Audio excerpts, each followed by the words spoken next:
Hey guys, I picked up a couple Venus flytraps yesterday and I figured that I would repot them with you.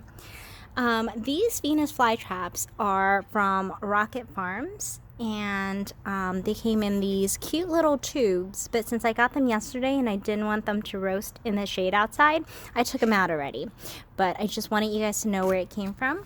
I thought these were really cool because they have this brilliant red color on them and they are obviously still very healthy. This one just caught a crane fly here and it's actually still alive. You can see that leg moving. I know, a little bit gruesome, but that also means that because it's still moving, the trap is still closing, so it's a good thing. But yeah, because the little containers are so small, I wanted to pot them up. I actually use I think they're like 5 or 6 inch solo cups to pot them up, which I'll show you in a little bit. But I also wanted to show you how I clean them up as well. Now, okay, I have my pruning shears here. I like the sharp tipped one because then I can actually get into the nooks and cranny. I think I'm gonna go ahead and prune them first while they're in here, so that I can minimize the time that they are going to be outside of the peat, because I am going to just get rid of what looks like peat. So if you look here, there's a little black flower head. I'm just going to snip that right off there. I will only cut into areas that are completely black because that means that it's not living tissue and I won't risk infection, even though I did alcohol swab these pruning shears. I'm sorry, you didn't even see that one, huh? Well, same idea. Now you see here, this one looks like it's starting to go black, but it's not all the way to the bottom yet. So I'm just gonna snip off to the black that is closest to the bottom there, even if there are still some areas that are living up on top there. You can see the trap isn't fully black. If you look at the tissue there is still a little bit of green, but since I sterilized my scissors, I'm not as concerned about that. And with these older ones, you can usually just pull them right off and they just come right off. So I'm gonna do the same with this one.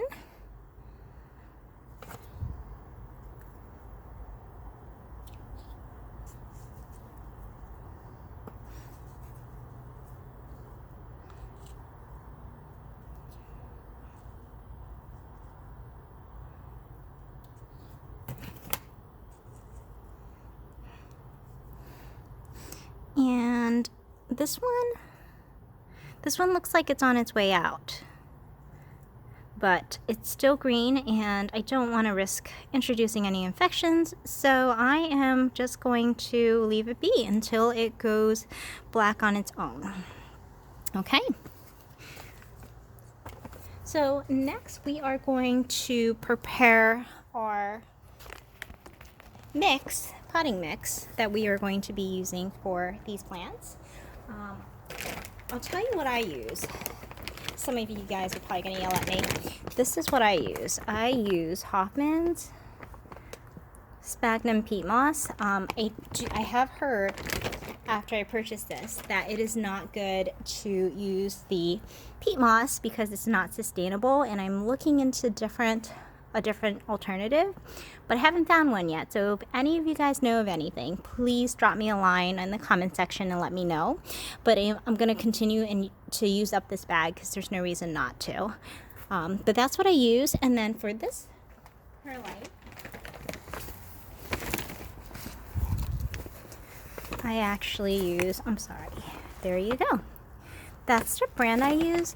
The reason that I'm introducing these brands to you is really because Miracle-Gro tends to put fertilizer in theirs, and you definitely want to make sure that your plants don't have any kind of fertilizer or mineral buildup in anything that they use, which is also why I am going to be using zero water. So this filtration actually brings everything supposedly down to 0 ppm. It can build up over time, but it is something that we use anyways for drinking, so that's what I use to water my Venus flytraps. These aren't the first ones that I have. Okay, so I'm just gonna mix this up. I use about a 50-50 portion of everything. And then peat does take a little bit to soak, so I'll kind of leave it soaking for a little bit.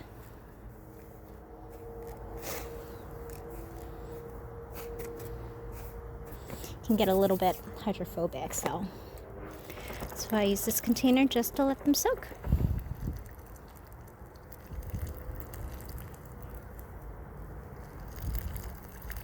By the way, Zero Water comes with this little meter, and it actually tells you how much minerals are in your water when you test it. So I find it really handy to test and use. Make sure that my filter is still working correctly. And also, if you're lucky enough to live in an area where your faucet just has 0 ppm coming out of in the water, that's what I would use. All right, so we'll let this soak for about, I don't know, 30 minutes or so. See you guys soon. While the potting mix is soaking, what I'm gonna do is I'm gonna go ahead and prepare the container that I'm gonna use. Again, about, I guess it's about like 5 or 6 inches. These can have really long roots, so I like to use the full length. And also, I heard that Rocket Farms Venus flytraps tend to grow really vigorously, so I want to be on the safe side. What I do is I just cut a little drainage, well, some little drainage spots right on the bottom here. You'll see me do this for a lot of plants, but not as concerned about creating adequate drainage, because these plants actually enjoy having a little bit more moisture, since they do tend to be in boggy areas. So now I just created this drainage, the drainage holes at the bottom there. We'll do the same with this one.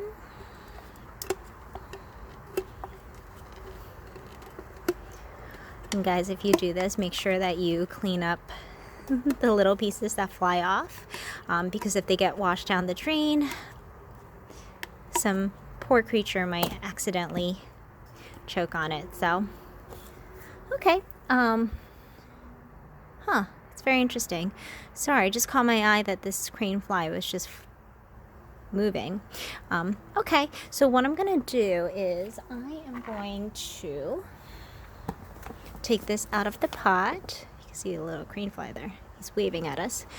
And I did catch sight of a plug, which is probably how they originally grew this. So that's why I wanted to make sure that I completely replaced the potting mix, because I know that sometimes the plug can cause the root to be strangled. Okay. Look at that, guys. Here's the plug. It's really just a sponge material formed so that it's easy for them to propagate these. A lot of plants will use them, so you'll see them on like orchids or something else. But here are the roots. It looks like it doesn't have too extensive of a root collection, even though it's very impressive leaf-wise. And you'll also notice that the color of the green isn't a dark green, or I should say darker green. It's more like a light lime green. I would say that this probably needs a little bit more sun. But anyways, this is the first one. And let's go ahead and do the next one. The other reason I like to make sure that I replace the potting mix is Sometimes if they've been sitting in stores for a while, they'll water them, but they don't have rainwater or the proper water. So if they use tap water, that could end up killing the plant. You always want to use a water that I believe the experts say is under 50 ppm, and that's like particles per something. I'll look that up for you later. But yeah, so I just like to just play on the safe side. I don't intend to repot very regularly, so I like to do it right the first time. Okay, so you can see this one has more roots. And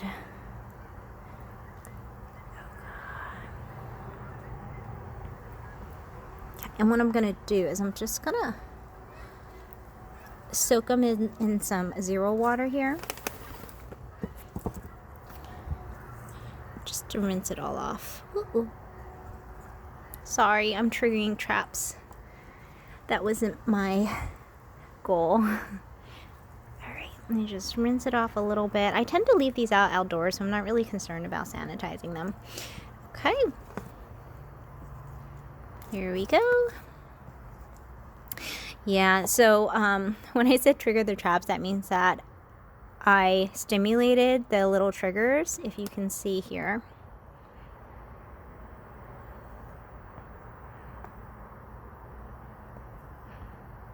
Sorry, my phone's not letting me zoom in. Okay, you see those little pointy things there? Those are triggers, and if a bug comes by and it flies in and it touches those triggers like twice or 3 times in a row, then it closes. It's a defense mechanism. If the bug continues to struggle, then it'll continue to close and release digestive fluids. If it is just rainwater, like, or accidental triggers like I just did, then it will actually open up probably the next day if it's a nice healthy plant. So now we're ready to pot up. So we have our containers on the ready, and we're just going to put the soil in. And I like to pot all the way up to the top. And I will make a little dome almost.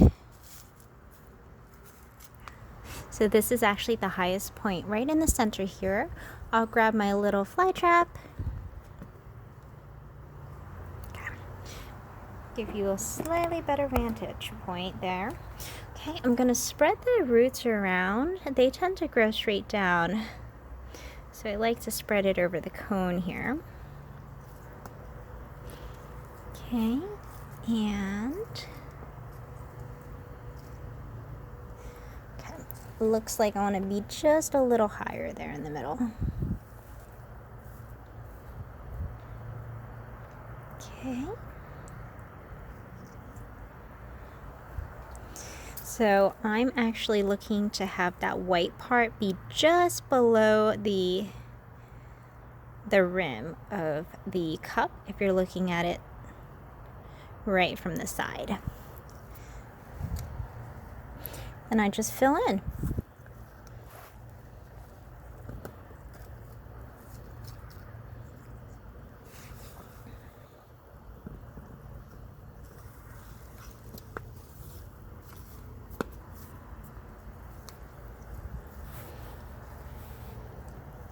I want to just say that I feel like Venus flytraps are actually pretty easy to grow as long as you have the proper growing conditions, because my other Venus flytrap got destroyed by squirrels. You can tell I have a little bit of a squirrel problem.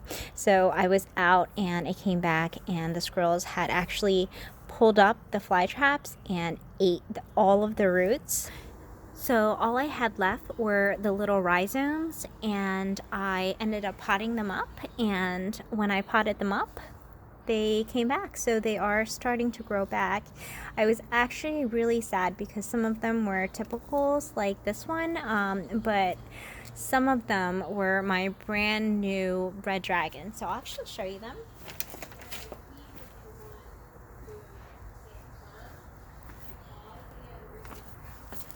So, oops, I'm gonna move them. These are actually my red dragons that I'll show you here. These are all new traps since the squirrel incident about a month ago, and this one was the one that got completely demolished. I don't even know if you guys can see that there, but there you go. So these are just growing the new traps just from the rhizome. So I'm really grateful that they came back. I was super excited for these, but just wanted to show you guys how hardy they actually are. Okay, so we're gonna pot up the next one. We're gonna do the same thing, except the root system isn't as extensive, so that means that it's actually gonna be a little bit easier for us to pot them up. So same thing here, we're just gonna put in the potting mix here. I'm gonna push it down a little bit, compact it, and then that means won't have as much of an issue with it settling. I'm gonna make my little dome here up on top. I think I overdid it with the perlite a little bit.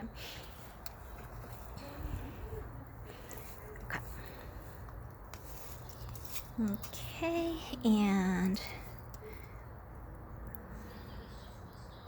gonna spread my 3 little roots over my dome and push it down. Make sure it's level and just fill in along the sides. Easy peasy. That's like all perlite. Okay. I'm gonna grab a little bit more peat.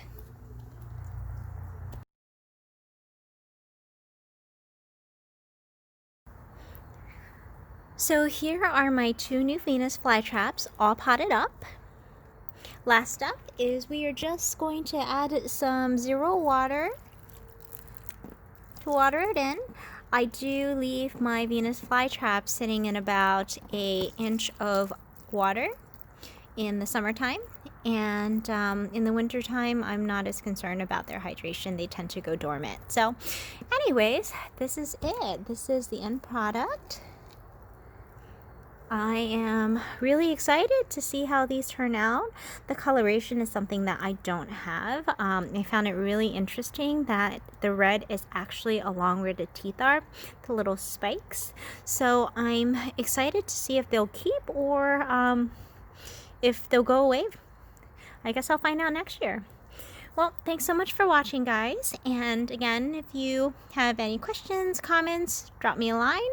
Other than that, please hit like and subscribe, and I'll see you next time.